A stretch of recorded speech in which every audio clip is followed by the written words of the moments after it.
what I'd like to do is kind of start with your sort of early experiences about about realizing words. I love the bit about your dad, because I think that's the two qualities of your father and mother kind of brought those two elements that I think are good. I mean, it's not enough just to have imagination, but you have to have the critical faculty to be able to write it properly and to be able to critique it, Mm-hmm. left, right brain kind of thing. Mm-hmm. But I like the idea of the story you told about how you originally had the sense of what you could do with words, Mm-hmm. and then in a way your early experiences in journalism, which really, working for a newspaper and doing columns and things like that, and then how it worked into the preservation of the Oh yeah, I records. didn't address that before. Yeah, but Mm-hmm. I think that's in terms of Googling, that kind of comes up in terms of, Yeah. the discovery of that species of bird and everything. Mm-hmm. Um, Okay. Well, yeah, that's great. I mean, as far back as I can remember, I have just been crazy about words. And let me start off because I was looking at the lens instead of at you. Right, I'm sorry, I wasn't focusing either. But as far back as I can remember, I've just been crazy about words. My earliest memories are of just being obsessed with words. And I I was talking to a poet friend of mine here a couple of weeks ago or so, and I said, well, this is probably true of most poets. I don't know whether it is, but I always thought it probably was. She says it's probably not. I don't know, but I'll just speak for myself, and maybe this will ring true for a lot of people who love poetry, readers and writers. But for me, the experience of a word in the imagination is a multi-sensory thing. Like I feel like I'm sort of seeing it, feeling it, tasting it. It has a textural kind of three-dimensional quality. It is definitely a visceral experience. And so I would just get, as a kid, I'd just get fixated on a word. And like the word Swiss is one that I use sometimes as an example. I don't know what would happen. I mean, I do know, but it's hard to articulate it. But just when I read that word, hear that word, say that word, something really pleasing happens in my mind.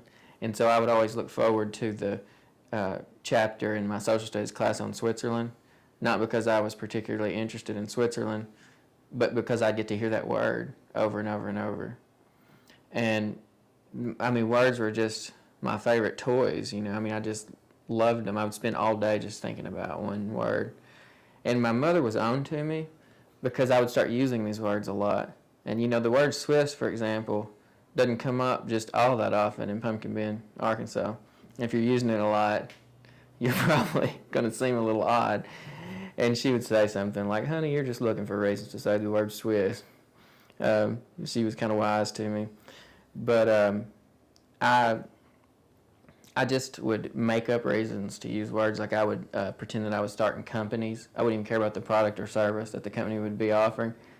I just wanted to name something.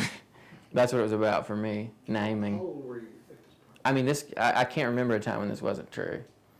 And so I didn't even know about, like, as I said, my family is not really a readerly bunch. And I didn't know, I mean, I guess I was vaguely aware there was poetry. I mean, I certainly was hearing the King James Bible all the time, but I didn't really know anything about poetry, even think about it when I was real little, because no one was talking about it. But I was finding ways to basically write poetry by naming things or, making up excuses to be putting words together, in some kind of permanent form, by naming. If you're naming something, it's more permanent than just saying it on the wind and then moving on to the next sentence. And then somewhere along the way, someone bought me one of those Bartlett books of familiar quotations or whatever it is. And I remember I just opened it up, and it landed on the Shakespeare section, as it will do because the Shakespeare section is vast. And I didn't know anything about Shakespeare, and I wasn't a particularly sophisticated reader, but I just started reading these little snippets from Shakespeare. No sense whatsoever of the context. I didn't know the stories, didn't know the plays. But one thing I did know is that whoever had strung these words together had strung them together on a principle of delight, and that whoever it was, he was taking pleasure in language in a way that I understood viscerally. And I thought, oh, so there is this I started doing some reading about Shakespeare, and I figured out this is what you do. If you like to do with words what I like to do, there's this thing called poetry that you can do. And that was pretty much it for me. I mean, I've been knowing since then that I wanted to write poems. And like I say, my folks were very supportive of my oddities. I mean, because the words are multi-sensory for me, like sometimes I would get interested in a color that I associated with a word or something. So like, there was this reader I had in the second grade that had a story in it called Golden Boy, and it was about a Palomino horse, and there was a picture of the Palomino, and the color of the horse was kind of like the color of a maturing rice field. It was actually a number of colors kind of mixed in together, a little darker than most Palominos would be in real life. But this kind of color created by these different colors, these different brushstrokes, just had me, you know. I mean, I loved it. I wanted a crayon that would make that color, but it wasn't. You weren't really going to find that because it was that the color was being created by a number of little, kind of like like I say, in a rice field where it's maturing, changing colors unevenly. All this kind of umbery, creamy, off-white, almost to a yellowish orange kind of thing. But Mama, that woman, drove me all over creation, buying me different crayon sets in search of the magic crayon that would be this color. And so I just was like that. And then once I realized that your playground is this thing called poetry, I was, sold. And you asked about my interest in the natural world. Well, I mean, I grew up in a community that has no stores. Well, I mean, I think it's had like a bait shop and one general store down by the bayou and a couple churches. But, I mean, not a post office, not a school. And you have a bunch of fields and swamps and lakes in Pumpkin Bend. And it's not a place anyone would think of as most people would think of as particularly beautiful. I mean, most people don't think of the Delta, period, as being particularly beautiful. It looks kind of haunted on those swamps because those cypress trees, those bald cypress trees, are kind of spooky looking. But I loved the outdoors, and Daddy would take me trapping, and we would go out and do different things in the woods, and I would go out by myself we had a fence row behind our house that was kind of like some woods. I mean, it was woods. It was just you had fields on either side, but, you could go into the fence row and you were in the woods. And I spent a bunch of time out there. And I loved the outdoors. I would just play. I loved the summer because it would stay late. So, it'd stay light so late. And I would just resist going in. Mom would be hollering supper, and I was just trying to make that day last as long as it could possibly last. And I grew so fond of those swamps that we fished and that I just basically lived in, that in 2001 or so, 2002, maybe 2001, when folks started talking about diking the Cache River and White River, which are the two biggest rivers in that area, I was upset. I mean, 90% of the wetlands of eastern Arkansas have been pretty much destroyed in the name of economic progress or something. And of course we need to farm the land. I mean, my family were farmers. I'm no opponent of farming. But I'm saying, can we have our 10%, which the United Nations Ramsar Convention on Wetlands has called one of the 15 most important wetlands ecosystems in the world? Can we keep that? That's kind of how I felt about it. And you had these money grubbers who were wanting to just get every last little dime out of it they possibly could, even if it meant destroying this precious ecosystem. And they made all these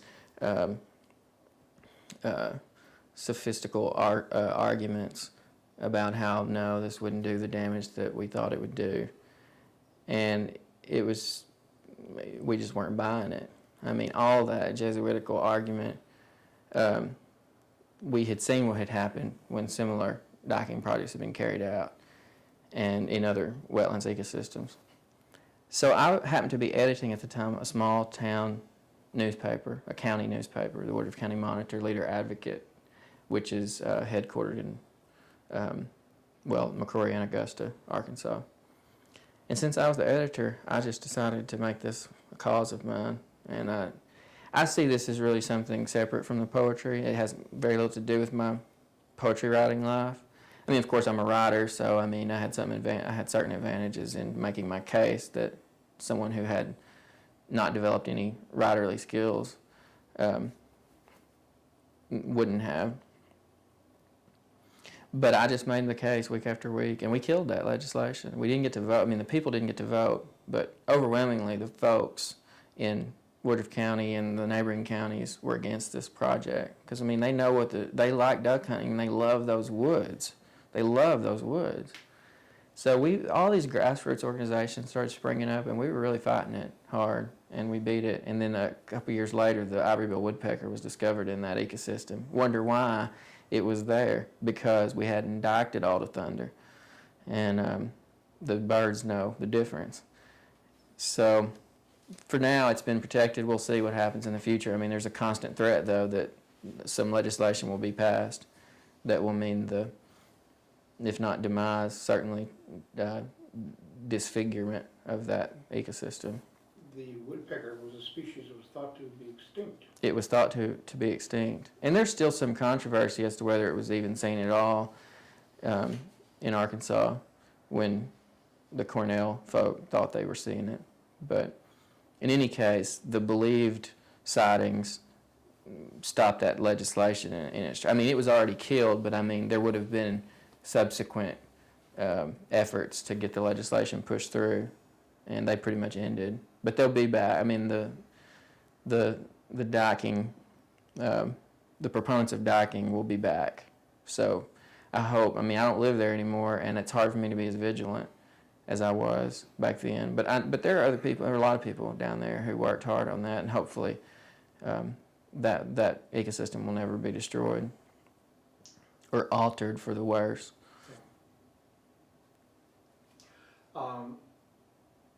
Of the two perennial opposing factions in modern poetry, those who reject the stanzic, rhyming, etc. forms, and the traditionalists, people like Wilbur, do you see a way for contemporary poetry to be relevant and yet express a relationship with past traditional forms and themes?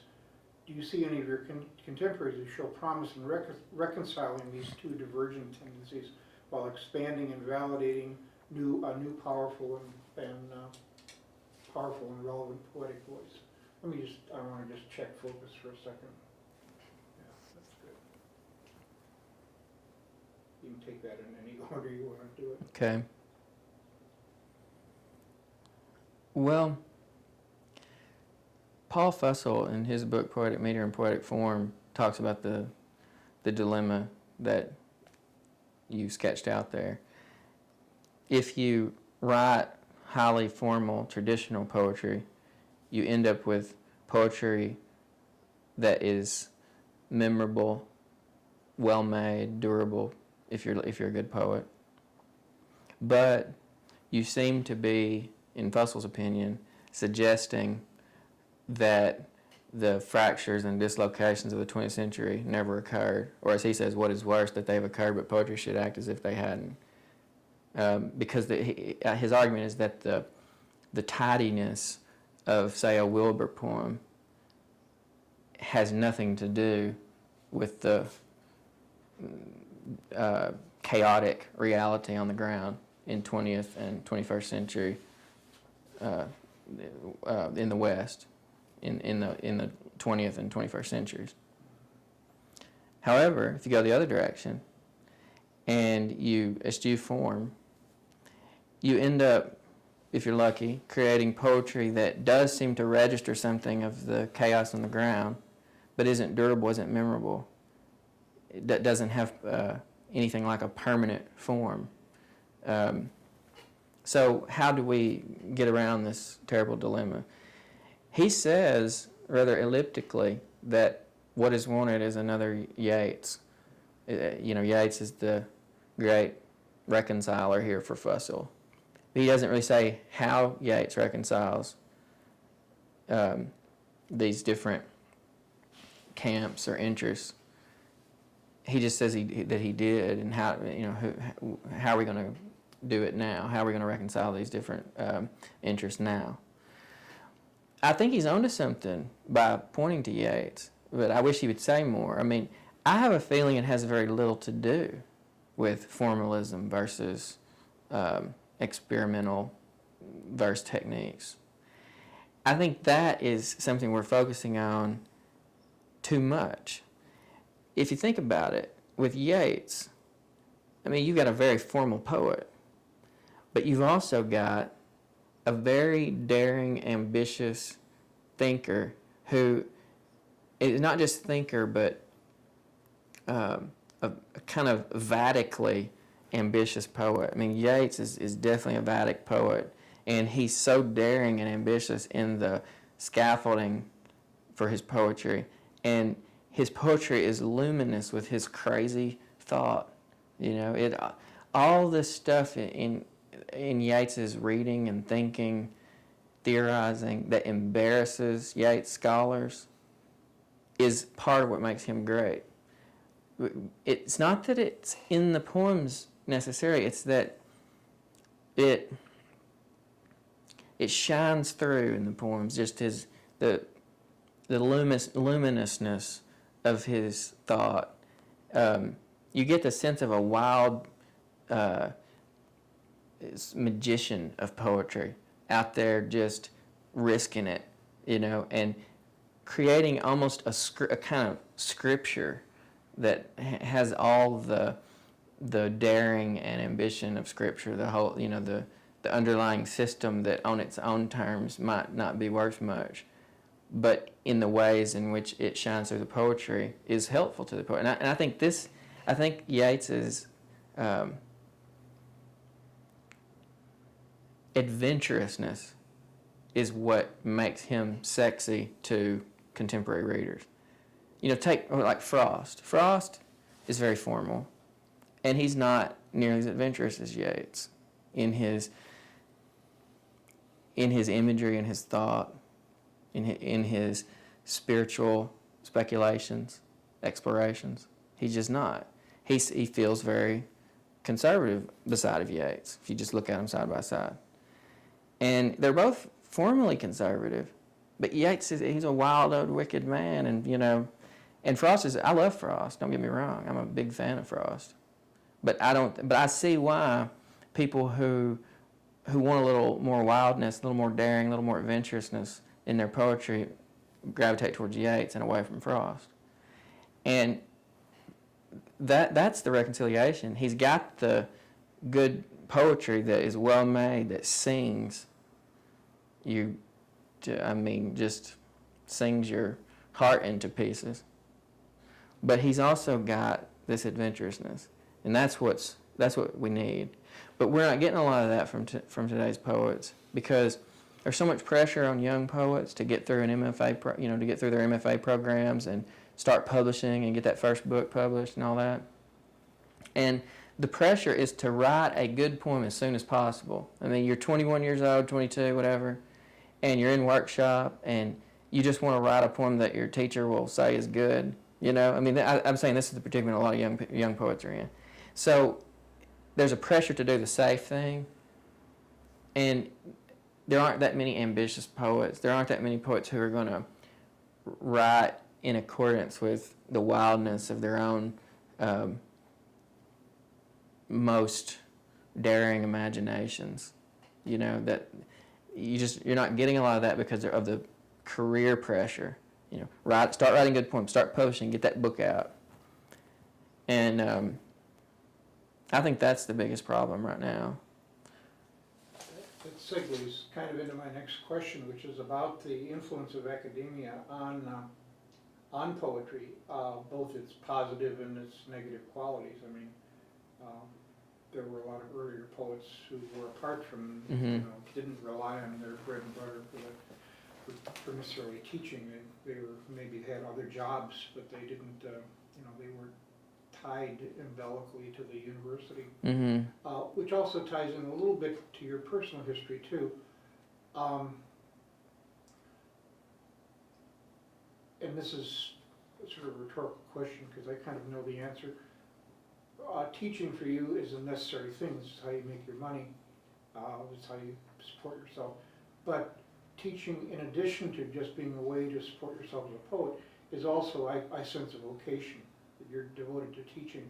So there are two things I'd kind of like to ask about is the influence, positive and negative, of academia on poetry, and then also your relationship to teaching relating to poetry too, and what you feel are the positive qualities connected with your teaching.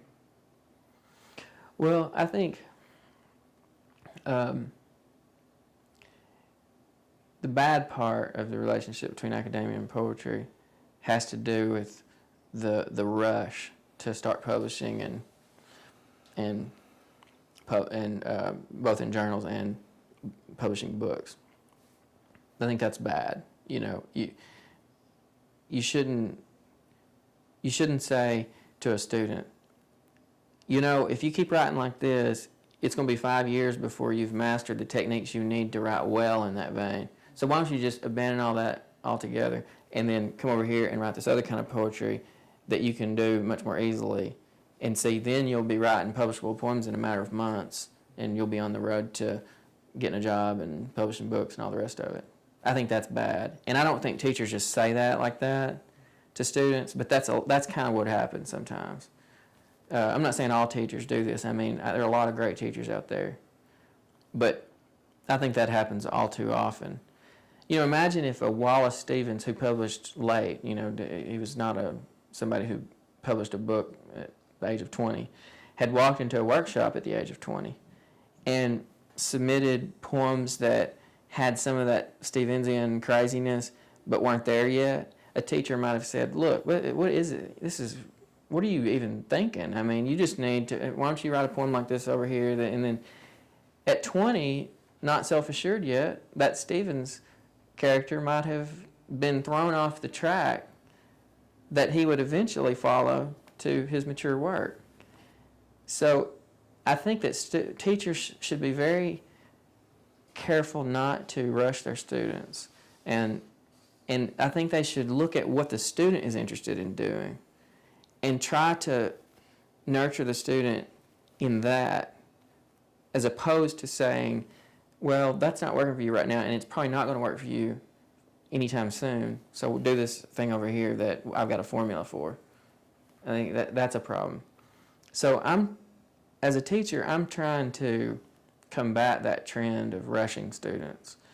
So for example, if I have a student come to me who is clearly inclined towards formal poetry, I know good and well it's going to take that student a long time to write competent formal verse. If I could just get the student writing free verse, I could probably get her to write a good poem sooner. But if the student wants to write formal poetry, then I want to help the student write formal poetry. If the student wants to write poems of discontinuity, poems that subvert our normal expectations of story and imagery, etc., I want to help the student do that. And so I really do love teaching, and it's a real pleasure to see students come along and improve, sometimes dramatically, just in a couple semesters. That's a really nice thing for a teacher. And also, your students are smart. You know, you learn from them. They lead you to books you didn't know about. And the conversation you're having with your students is keeping you sharp, keeping you reading, you know, keeping you exploring, and I think that's healthy too. But you can't let it eat your life either, the teaching. I mean, if you just give everything to the teaching, you end up being a lesser teacher than you would have been had you balanced the teaching with your own creative work a little more effectively. That's great. Is there anything that you would like to cover further that you felt we didn't quite touch on, or that we needed to? I view this as an ongoing thing, that we can continue doing this. Yeah. I think it's a great first step, because it'll give a chance to you get personal feedback on your own stuff and go back and hone this even further. Yeah. But is there anything just in addition that, you know, you're burning to put forth that we haven't mentioned?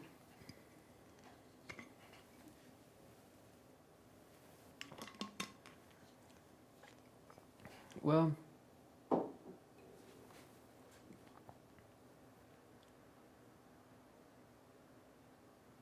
I mean, nothing just jumps to mind. I just think that it may be that when I watch this, Yeah. I'll say, okay, I want to answer the same question again and say a lot of the same things, but just kind of say them better. Yeah. I might, you know, we might go back over these same questions after we watch this. Yeah.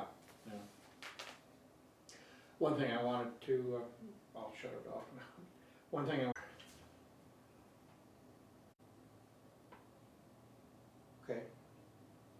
So we were talking about Yeats and how he manages to appeal to people all along the continuum of conservative to kind of avant-garde in poetry. Yeats is not ashamed to make a whole, to fabricate a whole religion almost for himself. And some people would argue that the drive to hammer your thoughts into unity, to use the Yeatsian formulation, runs counter to the spirit of the age, because the 20th century was a time of fragmentation. So if a poet is trying to put together this coherent whole, a whole worldview, he is striving for a unity that has nothing to do with the chaos of existence. But in a way, the tendency to register fragmentation in poetry belies its own theoretical underpinnings. I mean, the idea there, at least with some poets, is that reality itself is not stable. There is no nature, in a sense. There's no stable reality for art to imitate. And so the whole classical idea of mimesis is just kind of blown out of the water. I mean, how can you imitate nature if nature itself has no stable reality, no fixed reality? Well, if you are registering in your poetry a sense of fragmentation, aren't you suggesting or implying through that gesture that the fragmentation itself is a kind of shape, an order that your art is imitating? In a way, if you believe that reality has no stable existence, a logical response to that, a meaningful response to that, is to make a reality, as Yeats does. He just sort of constructs a world, and that world is full of his own emotion, and it seems real, it's got blood in it. But he made this whole system. And isn't that a meaningful response to a world that seems to have no order of its own? Instead of trying to imitate nature, even if that means imitating its fragmentariness, isn't imitating nature suggesting that there is some kind of nature out there to imitate? Yeats says, well, if it's all blown to hell anyway, I'm just going to make this thing. And that's that Vedic impulse that I think makes him more interesting than some of his contemporaries. Do you see an application of that for our contemporary situation, or do you see anyone who's trying to do that, like, I don't know, Bly or some of the more spiritual poets in our age? I think, how much time do we have on there? Oh, we got 15 minutes. 15 minutes? Yeah. Let me start right from the start, restate that about Yeats, and then get to what you're asking. Yeah. Okay.